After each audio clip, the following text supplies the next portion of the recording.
Welcome back. आज जो मैं आपसे कंपनी डिस्कस करने जा रहा हूँ उसका नाम है सनटेक रियलिटी।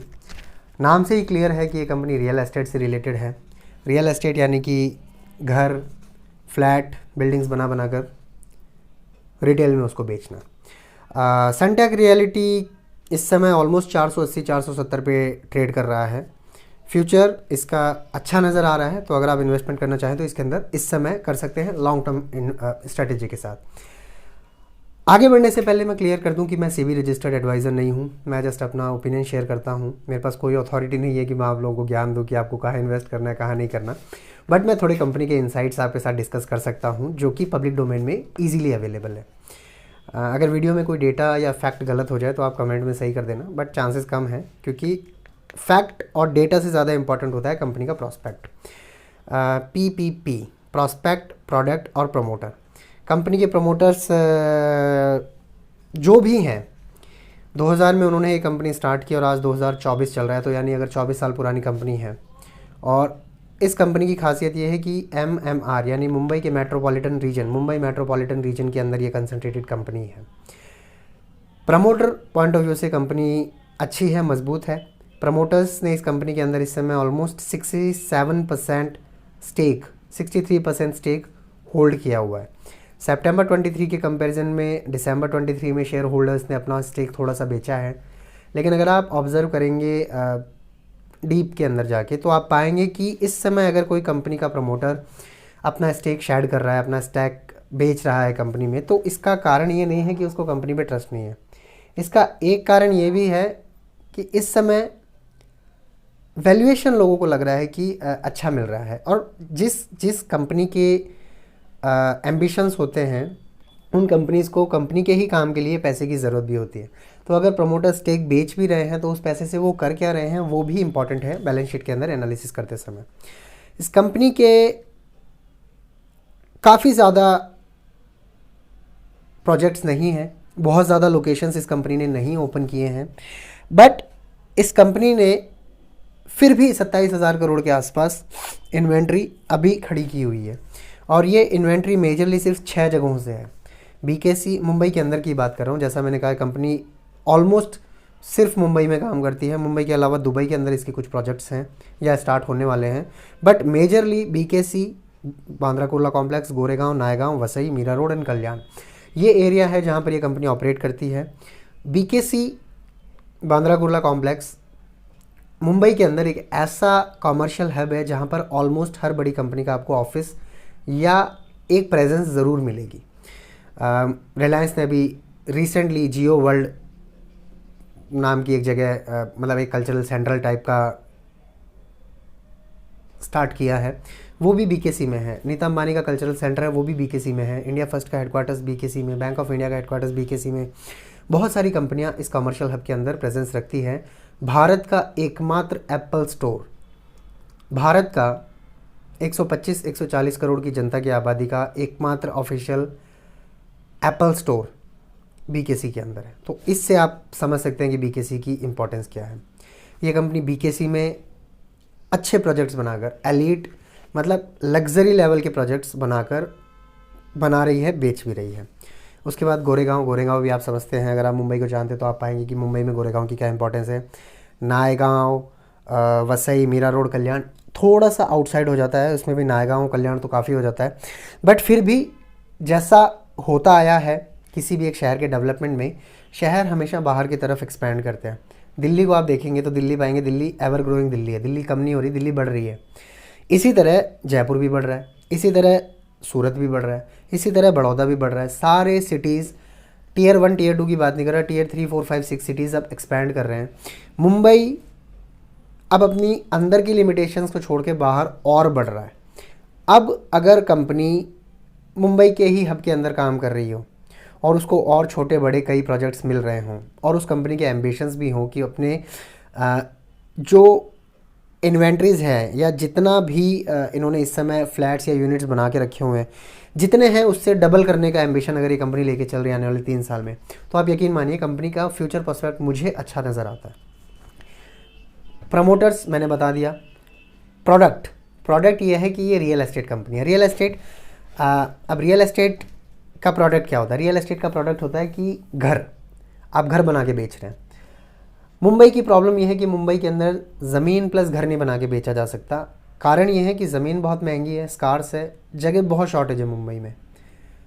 हाँ, नायगांव, मीरा रोड, कल्याण, अगर आप बाहर की तरफ जाते जाएंगे तो फिर आपको ज़मीन मिल जाएगी, लेकिन मेजरली मुंबई में कंसेप्ट ही मल्टी स्टोरी अपार्टमेंट्स का है।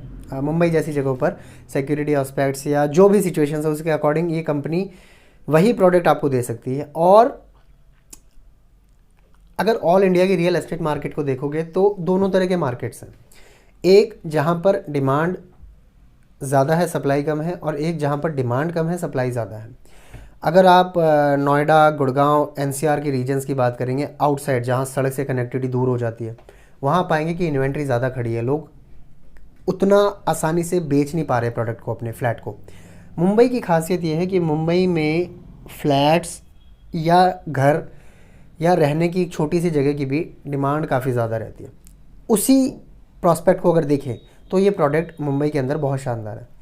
प्रॉस्पेक्ट, इंडिया का मिडिल क्लास अब अपर मिडिल क्लास बनना चाहता है, और अपर मिडिल क्लास अब अमीर बनना चाहता है। गरीबी रेखा से बाहर आने का समय अब इंडिया में चला नहीं गया है, लेकिन अब इंडिया ने एटलीस्ट एक्सेप्ट कर लिया कि जो गरीब रह गए हैं वो समय के साथ हमारे साथ ज्वाइन करेंगे। लोअर मिडिल गरीब जो है, बीपीएल जो है, वो अबव पॉवर्टी लाइन आना चाह रहा है। Lower strata, economically weaker section lower middle class में आ रहा है, lower middle class upper middle class में जा रहा है, upper middle class upper class में जा रहा है। इसका कारण ये है कि पैसा बहुत आया है, बाहर से आया है। दूसरा, इंडिया जो ट्रेडिशनली सेविंग कम्युनिटी थी, सेविंग सोसाइटी थी, कंजर्वेटिव सोसाइटी थी, वो अब ओपन अप हो रही है। स्पेसिफिकली कोविड जो आया, पेंडेमिक आया, 2 वेव्स कोविड की आई, उसके बाद लोगों को लग गया कि अपना घर लेने के लिए अब आपको 40-45 साल तक वेट करने की ज़रूरत नहीं है। प्लस इंडिया में भी एक क्रेडिट बूम है। क्रेडिट बूम का मतलब, अगर आप सड़क पे 100 कारें देखेंगे तो आप ये लिख के रख लो भाई की बात कि उनमें से 95 कारों पर फाइनेंस है, बल्कि 98 कारों पर लोन चल रहा है। अगर 100 घर बिक रहे हैं तो उनमें से 99 घरों पर लोन है। इसका कारण ये है कि इंडिया की जो सरकारी तंत्र से लोन लेने की व्यवस्था थी वो अब ओपन अप हुई है। बहुत सारी एनबीएफसीज ने हाथ खोल दिया है लोगों का कि घर खरीदो, गाड़ी खरीदो, एयर कंडीशनर खरीदो, फ्रिज खरीदो। बहुत ज़्यादा कागजी कार्रवाई से अब भारत बाहर आ चुका है। Naturally rate of interest risk के साथ आगे आता है। सरकार में आपको रेट ऑफ इंटरेस्ट 9-10 मिल जाता है, या ज़्यादा अच्छे कागज़ होने के बाद आपको रेट ऑफ इंटरेस्ट 8-9% मिल जाएगा। एनबीएफसी या कम कागज़ होने पे रेट ऑफ इंटरेस्ट 15, 17, 18, 20, 25, 27 तक जा रहा है, लेकिन लोग कर्जा लेकर घर खरीद रहे हैं। कुल मिला के मोटा मोटी बात यह है। तो प्रॉस्पेक्ट इंडिया का रियल एस्टेट के सेगमेंट से और अच्छा है। इंडिया की रियल एस्टेट का सबसे बड़ा इशू ये नहीं है कि प्राइसेस महंगे हैं, इंडिया के रियल एस्टेट का इशू ये है कि ब्लैक के प्राइसेस महंगे हैं। रजिस्ट्रेशन के समय पर कुछ पैसा कच्चे में दिया जाता है, कुछ पैसा पक्के में दिया जाता है। अब रेरा अप्रूवल प्रोजेक्ट्स के बाद ये इशू कम हो रहा है और कम होगा, लेकिन उससे रियल एस्टेट का फ्यूचर प्रॉस्पेक्ट इंडिया में कम होता नज़र नहीं आ रहा है और बढ़ेगा। तो तीनों ही पी क्राइटेरिया पे ये कंपनी सेट बैठती है। थोड़ा सा फाइनेंशियल्स के बारे में कंपनी के बता दूं। इस फाइनेंशियल ईयर में 9 महीने में इस कंपनी ने ऑलमोस्ट 124 करोड़ की प्री सेल्स ऑलरेडी अचीव कर ली है। प्री सेल्स, जैसा कि मैंने आपको बताया, मल्टी स्टोरी अपार्टमेंट होता है। सपोज़ 15 माले की बिल्डिंग है, अब 14वें माले पे 3 फ्लैट हैं, फ्लैट नंबर 1401, 1402, 1403। तो जब पूरी बिल्डिंग बन जाएगी उसके बाद फ्लैट नहीं बिकते, फ्लैट प्री बुक हो जाते हैं। जब बिल्डिंग बनेगी तब वो पोजीशन पकड़ा देंगे, लेकिन आपको ख़रीदना पहले ही पड़ता है। तो जब नींव लग जाती है, पहली दूसरी मंजिल बन जाती है, और अगर किसी और ने नहीं ख़रीदा होता है तो आप उसे ख़रीद लेते हैं। बनने से पहले जब उसको आप बेच देते हैं, उसके एवज़ में कुछ % पैसा ले लेते हैं, उसको प्री सेल्स कहा जा सकता है। अब ये कंपनी 124 करोड़ प्री सेल्स में इस साल ले चुकी है 9 महीने में, जो कि पिछले साल के कंपैरिजन में 16% ज़्यादा है। इस कंपनी के एम्बिशंस ये हैं कि ये कंपनी अपने रेवेन्यू को ऑलमोस्ट डबल करना चाहती है। इस समय कंपनी के पास 27,000 करोड़ की इन्वेंट्री है। ये कंपनी कुछ नए प्रोजेक्ट्स लॉन्च होने के बाद इस इन्वेंट्री को 30,000 करोड़ तक ले जाएगी। आने वाले निकट भविष्य में ये कंपनी ऑलमोस्ट 1,000 करोड़ 10,000 करोड़ के जो प्रोजेक्ट्स हैं वो नए ऐड कर रही है। यानी आने वाले 3 साल में और 10,000 करोड़ के प्रोडक्ट ऐड होंगे। 30,000 करोड़ की इन्वेंट्री पहले से, तो ऑलमोस्ट डबल की तरफ जा रही है। कुछ सोर्सेज या कुछ रिसर्च एनालिसिस ये कहती है कि इस कंपनी की कंपाउंडेड एनुअल ग्रोथ रेट 20 से ऊपर रहने वाली है, 20 से 25%, जो कि एक decent compounded annual growth rate रहती है। इस कंपनी की 1 ख़ास बात जो दूसरी मुझे नज़र आती है वो ये है कि इसके ऊपर कर्ज़ा नहीं है। जब आप ये देखते हैं कि कंपनी काम करती है, 24-25 साल पुरानी कंपनी हो जाती है, तो वैसे भी अपना कैपिटल एक्सपेंडिचर पूरा कर चुकी होती है, अब सिर्फ रेवेन्यू स्ट्रीम होते हैं, तो उस कंपनी पे वैसे भी कर्जा कम होता है। इस कंपनी ने कर्जे नहीं लिए हैं, नए प्रोजेक्ट्स ले रही है। नए प्रोजेक्ट्स बड़े multi storey multi face apartments के साथ साथ ये कंपनी कुछ छोटे रीडेवलपमेंट प्रोजेक्ट्स की तरफ भी जा रही है, बांद्रा के अंदर हुए या और भी कुछ जगह थी मैंने पढ़ी थी यहाँ पे।